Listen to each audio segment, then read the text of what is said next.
Specifically, we're looking at question number 16. So let's start by circling our given acute angle. So right here is our given acute angle. They tell us this angle sandwiched between these two sides right here is 48 degrees. We know that the given acute angle is sandwiched between the hypotenuse and the adjacent side. Always, the given acute angle is sandwiched between the hypotenuse and the adjacent side. Just a reminder, the hypotenuse is always opposite the right angle. That's the easiest side in a right triangle to identify. It's also the longest side of a right triangle.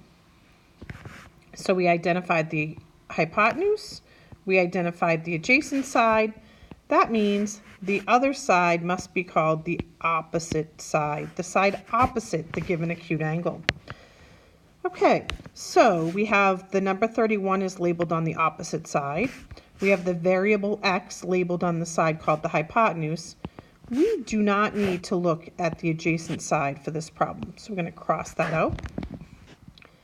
I just would like to remind you that the acronym that we use to remember our trig functions is SAW,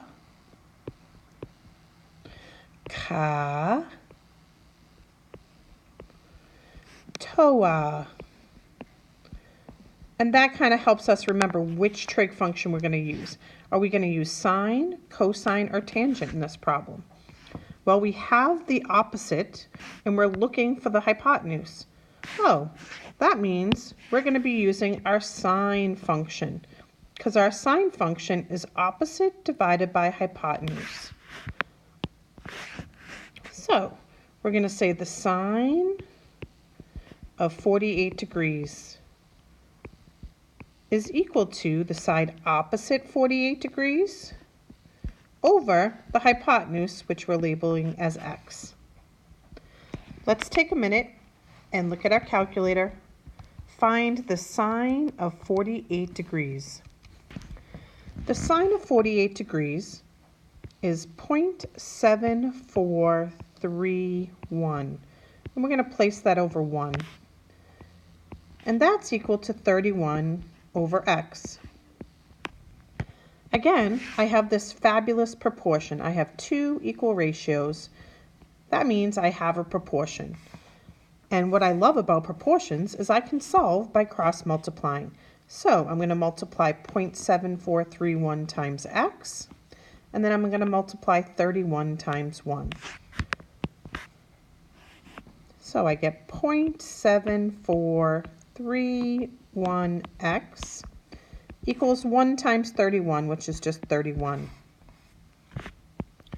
Our goal in any variable equation is to get x alone. We want to solve for the value of x.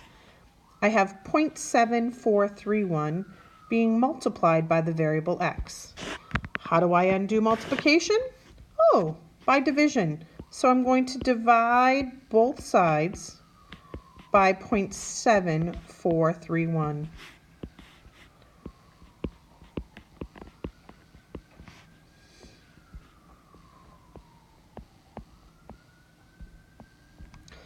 So 31 divided by 0.7431 is 41.7. So that means the hypotenuse of this right triangle has a length of 41.7 units. And again, just a reminder, the hypotenuse is always the longest side of a right triangle, so we knew it had to be larger than 31. Excellent, we're finished with number 16. Tune in again for the next episode of Miss Mac's Academy.